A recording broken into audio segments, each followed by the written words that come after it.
Hello and welcome to the New Jersey Morning Show. I'm Cara DeFalco. And I'm Mike Favetta. Thanks for joining us this morning.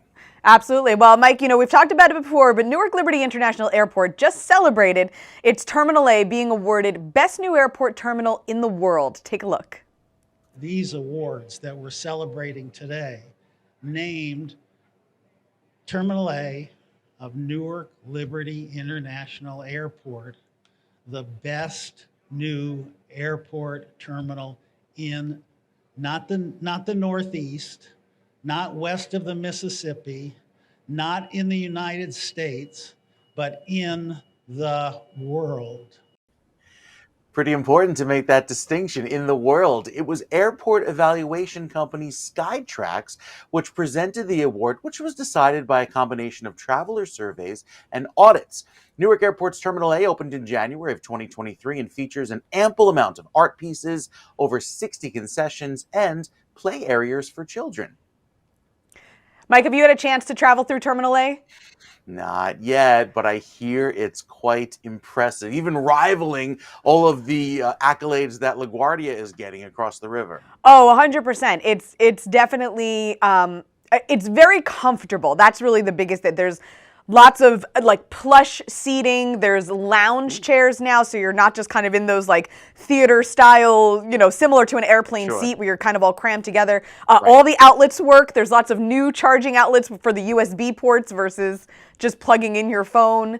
The food, honestly, the food is very good. I actually I know a couple of the chefs that have opened extensions of some of their regular restaurants in Terminal A, and it's just, it is like Disney World. Once you're in there, they got you, so you pay the premium for it, but it's good. That's exciting, and I think it's a really testament when people I know kind of go out of their way just to travel through that new terminal, even if it were a further, car ride than another airport, just because it really, I guess, is that great. It really is. Yeah, no, it's definitely a well-deserved award. All right.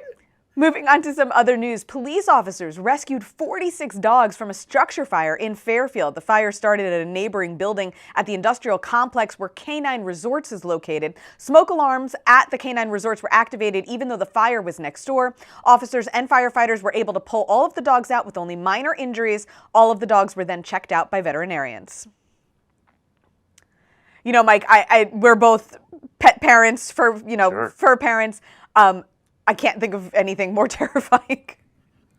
Yeah, even with, the alarm working and you want to hear stories like that all of the safety precautions were in place and all of the checks and balances worked so that there were only minor injuries, even in the event of a fire. So we like good stories with the good outcomes. We do, absolutely.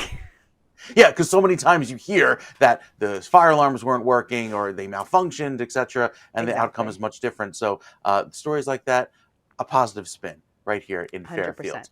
Coming up, New Jersey politics, Laura Jones joins us to discuss the surprising passing of Congressman Donald Payne Jr. And later, we see why Newark Airport hosted over 100 puppies on their planes.